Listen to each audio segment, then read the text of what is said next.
Welcome, Graveyard Talkers, to another episode of Graveyard Talk, and I'm Randy. I'm Leanne, from behind the scenes. Got her to talk. Here we are at Carlton Cemetery in Carlton, Michigan. Not too far where Leanne lives this time.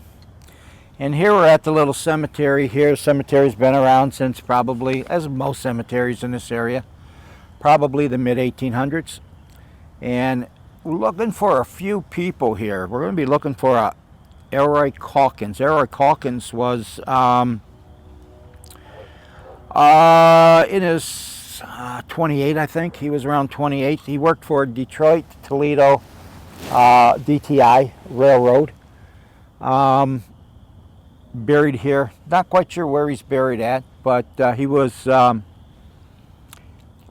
killed in the yard in Flat Rock, and I believe that I remember, can't get much on it other than he was killed in the yard, railroad yard accident, and I believe he was the one my ex-father-in-law was telling me about, or my father-in-law at the time was telling me about, that he was connecting railroad cars and got in between the pinch points, and two railroad cars got him. And long, sad story, but he basically lived until his family could get there. And when the emergency crews unhooked the cars, then he passed away after his family got there.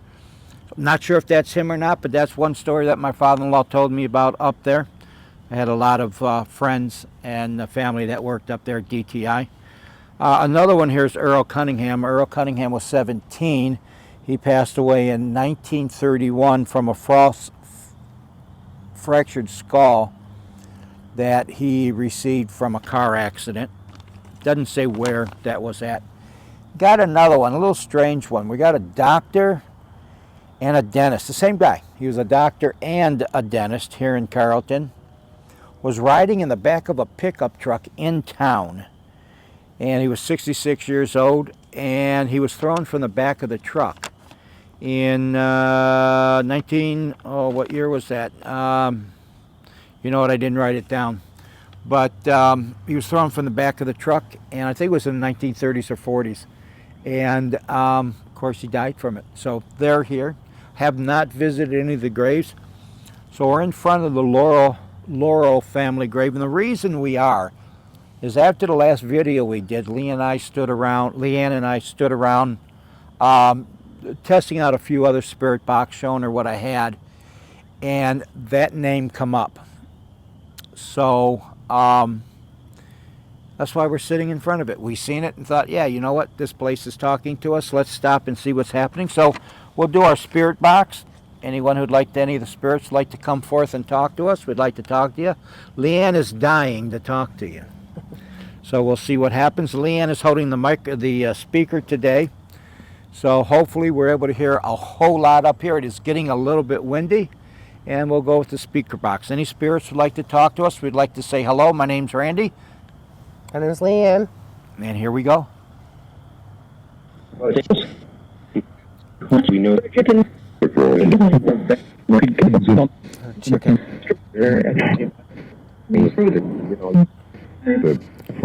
All right, we did hear chicken in there, and chicken can only mean one thing. Chicken means Mike has followed us over here from the other cemetery.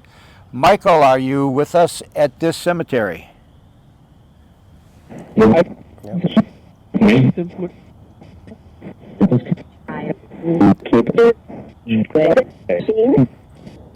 Okay, we did hear that he said he was. It's me. And all right, Michael, unless you need anything in particular, we're going to try to get a hold of. Let's try our first one, because this one really interests me. Elroy Calkins. Elroy Calkins. Does the spirit of Elroy Calkins want to talk with us today?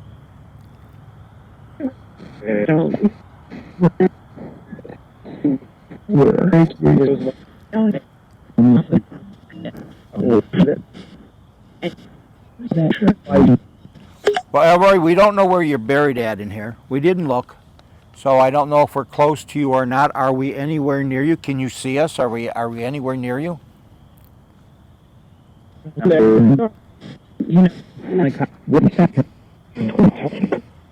1 second. I guess he needs us to hold on a second. You're trying to get your bearings to figure out where we at. And we're sitting in front of the Laura family. There's a William Laura over here who was in the 24th Infantry. They were in Gettysburg. And I don't see a date on that particular headstone. It's an old Civil War headstone. They usually didn't have dates on it, at least not on the front. So Elroy, are you ready now?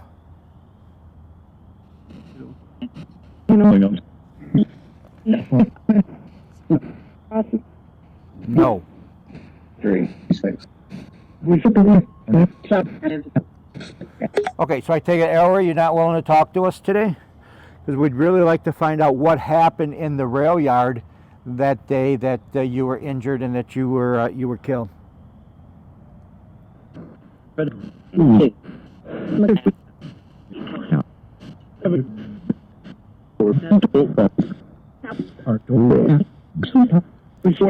Well, is it okay if I ask you questions? Can I ask you questions about it, Elroy?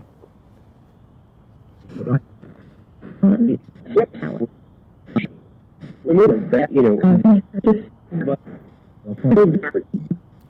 sounded like I heard like a little bit. So the story goes that you were stuck in between at a pinch point between two railroad cars. Is that true, Elroy?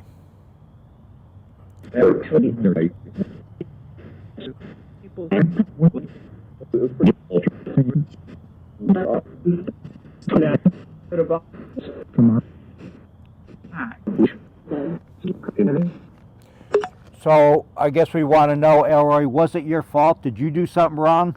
Did you slip? Were you just not paying attention?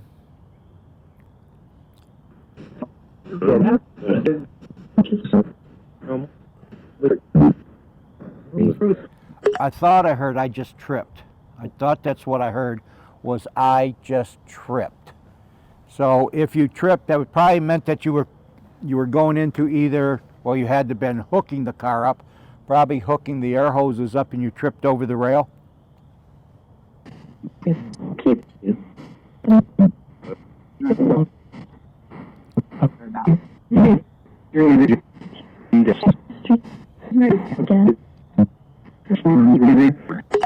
Okay, and I guess it's, it's curious here because you worked at a rail yard. I know your mother worked at one of the rail yards as well. She was, I believe she was a secretary or a timekeeper, and yet you're buried right next to a railroad track.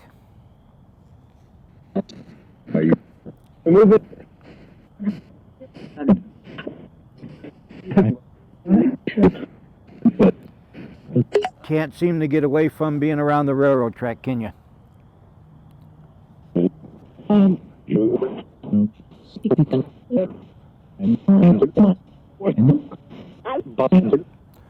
All right, Elroy, is there anything else you'd like to say? You said I could ask you a little bit, and I think a little bit is probably up with you. Is there anything else you'd like to tell us?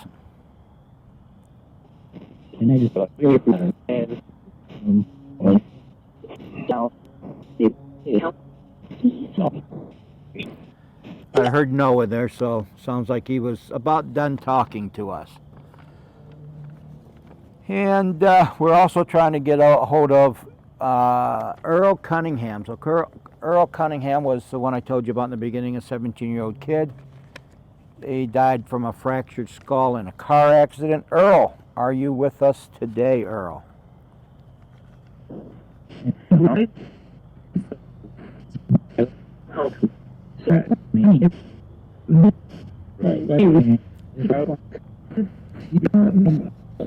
Earl, you were 17 when you were in the car. Were you driving the car? Were you driving the car, or was somebody driving the car and they got into the accident? What I read doesn't tell us one way or the other. Around.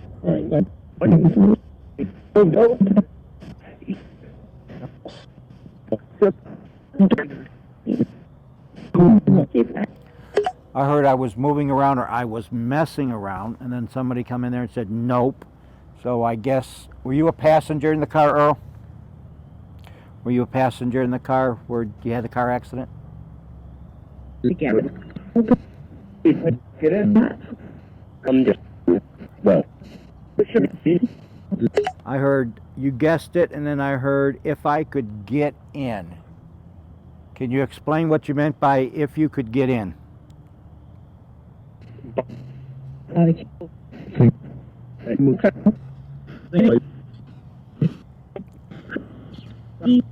Well.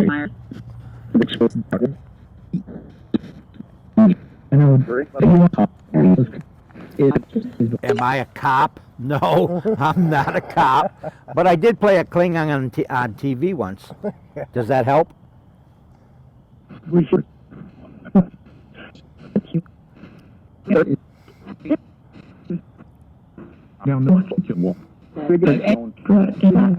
Yeah, you know, I always say this is a no judgment zone.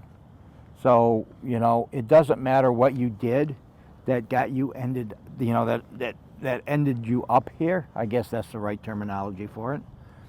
Doesn't matter what you did that caused you to die for you to be here. So no judgment zone. We're here just to find out your story. That's all. Because not many people know your story. And maybe this will help others learn your story as well. So maybe they won't do the same thing. You see. You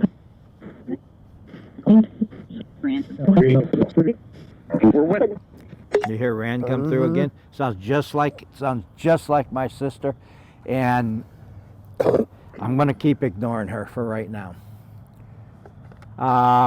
Because if she wants to talk to me, she knows how to get in touch with me.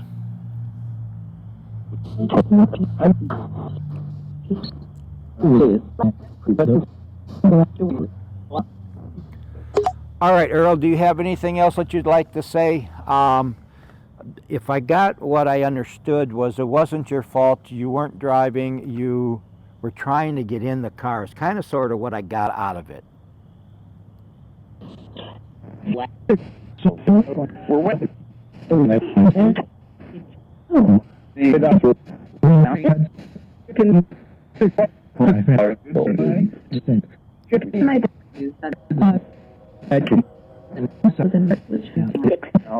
All right, well, we'll see what we can pull out of all of that. The last one is Dr. Dr. Orrin Jonathan Fay. Dr. Fay, you are a dentist and a doctor, and you got thrown out of a pickup truck.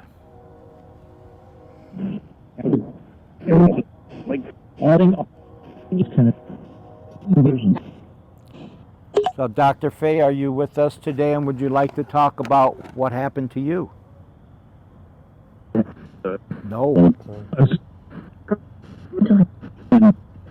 All right, flat out, right from the beginning, he said no. And Dr. Fay, can I ask you why you don't want to talk about it?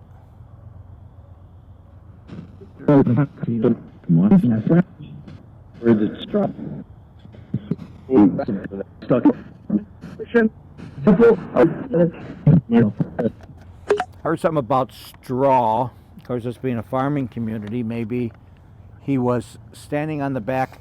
You know, maybe it has something to do with straw on the back of a pickup truck. Maybe he was standing on the back of it. I've seen many of people around here standing in a pickup truck on the back of it with tons and tons of straw. You know, a lot of bales of straw in the back. Was that what happened, Doc? Were you in the back of a pickup truck and was trying to hold down bales of hay? This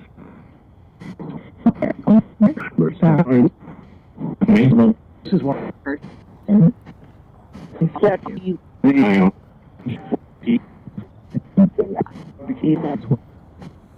Okay, I guess when he says he doesn't want to talk about it, he doesn't want to talk about it. I heard nothing there.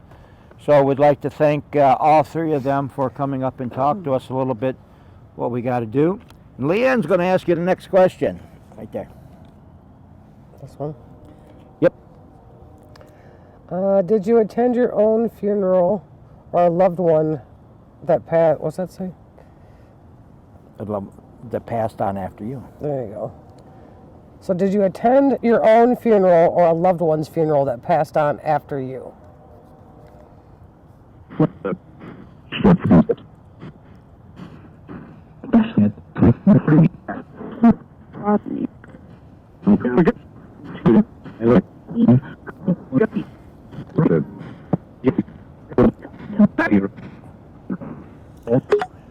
So let's just break it down into two. When you passed away and when you became a spirit, did you attend your own funeral? Were you at your own funeral watching what was going on when they were preparing you for burial? So,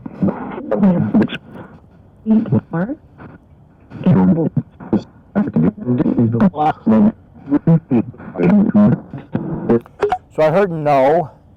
I didn't hear a yes, but I heard no or nope right in the beginning. And was it that you did not want to attend your own funeral, or did you just weren't able to?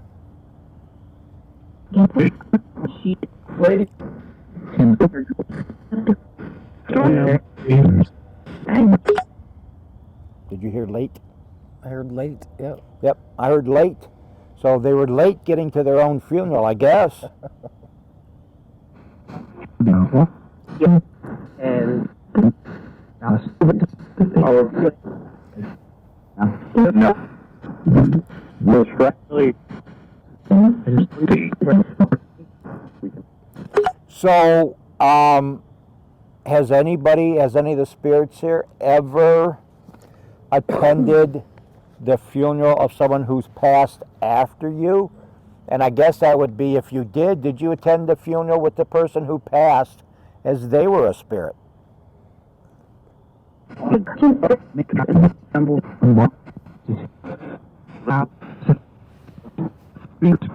I have to go back and listen to that because I heard something about questions. Maybe somebody doesn't like the questions I was asking, or maybe they want to ask more, or that's enough. I don't know what it was. Is everyone okay with me continuing for a little bit?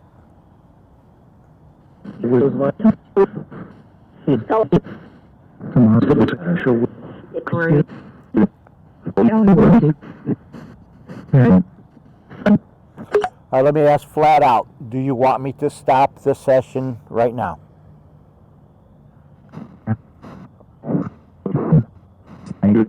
Different images.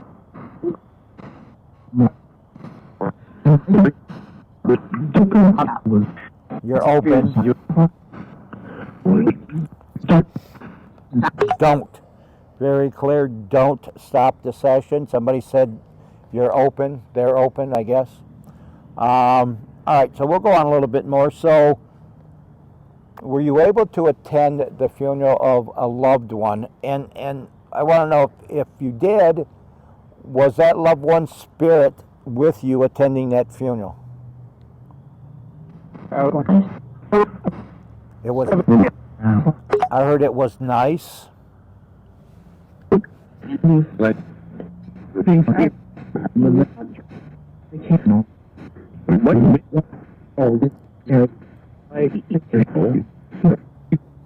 right, then I also heard it was nice, and it might be. Another question that we have on it is, as a human, as a living person on the earth, we become overwhelmed with grief, especially when a loved one dies. What about the spirit? Does a spirit experience grief? Sure.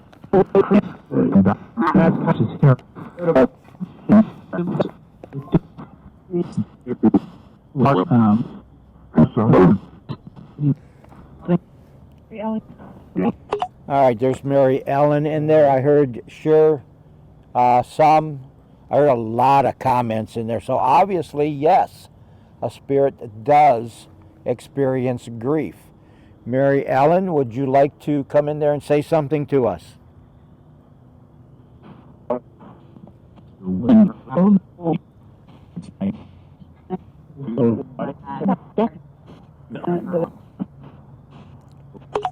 All right, so I heard on the phone. Mary Ellen, I don't think you're on the phone. Come on. Are you really on the phone?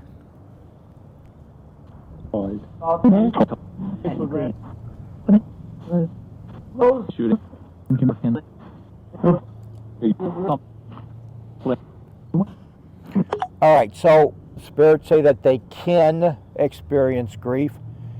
Can some of you tell me what caused you grief? Is it being separated from your family?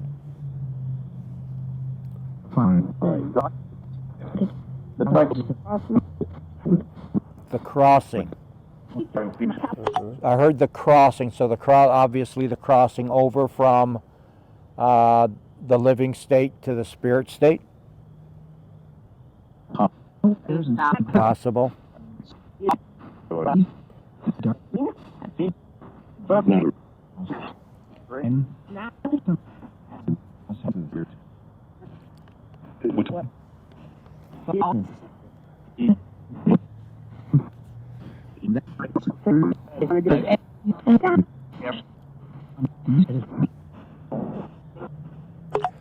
So we'll ask the question again. What activity, what caused you grief? What was it that caused you grief?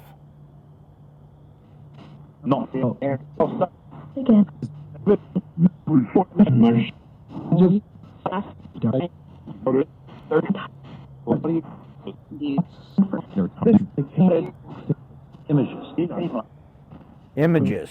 I heard the word images in there caused one spirit grief.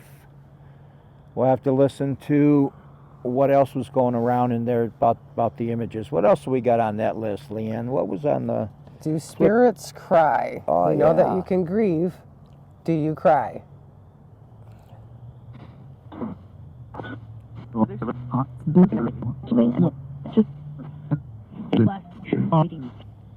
you hear him say Leanne? Mm-hmm.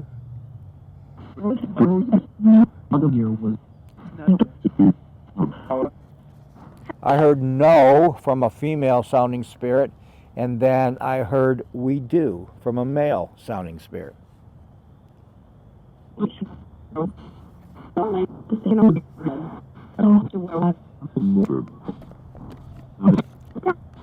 Mike. I heard I'm Mike in there. Mike, are you with us now? Are you done with your duties? All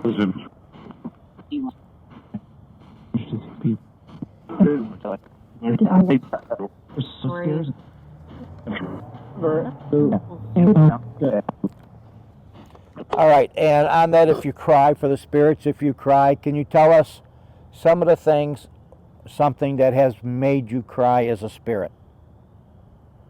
All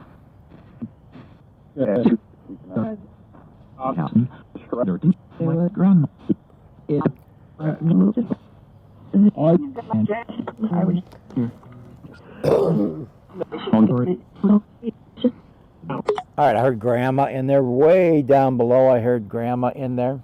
Haven't heard grandma in a long time. I heard something about thundering as well. Thundering makes you cry?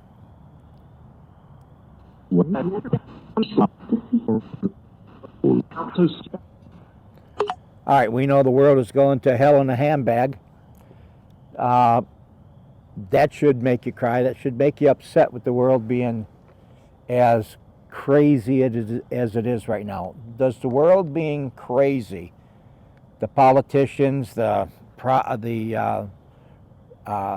protests, just the way the world is today, does that bother you as a spirit?